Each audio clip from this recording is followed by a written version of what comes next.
தென்காசி மாவட்டம் ஆழ்வார்குறிச்சியில் 141 ஊர் சேனைத் தலைவர் சமுதாயத்திற்கு பாத்தியப்பட்ட ஸ்ரீ காக்கும் பெருமாள் சாஸ்தா ஸ்ரீ சுடலை மாடசாமி திருக்கோவில் தை மாத கடைசி செவ்வாய் சிறப்பு அபிஷேக ஆராதனைகள் இன்று நடைபெற்றது. காலை யாக பூஜையும் சிறப்பு அபிஷேக ஆராதனைகளும் நடைபெற்று சிறப்பு அலங்காரத்தில் காக்கும் பெருமாள் சாஸ்தா, மூலவர் ஆழ்வை சக்கரவர்த்தி ஸ்ரீ சுடலை மாடசாமி மற்றும் பரிவார தெய்வங்களான காக்கும் விநாயகர், ஸ்ரீ சிவனைந்த பெருமாள், ஸ்ரீ பிரம்மராட்சுதை, ஸ்ரீ சப்தகன்னிமார்கள், ஸ்ரீ வீரபத்ரகாளி, ஸ்ரீ ஒளிமுத்து, ஸ்ரீ சின்னத்தம்பி போன்ற தெய்வங்களுக்கும் பூஜைகள் நடைபெற்றன. மதியம் சிறப்பு அன்னதானம் நடைபெற்றது.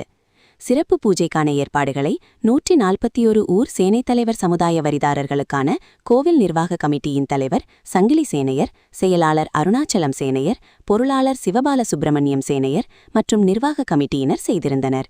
இந்நிகழ்வில் ஏராளமான சேனைத் தலைவர் சமுதாயத்தினர் கலந்து கொண்டு சாமி தரிசனம் செய்தனர்.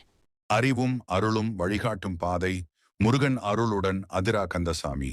இது போன்ற ஆன்மீக தகவல்களுக்கு அதிரா கந்தசாமி சேனலை சப்ஸ்கிரைப் செய்து ஆதரவு தாருங்கள்.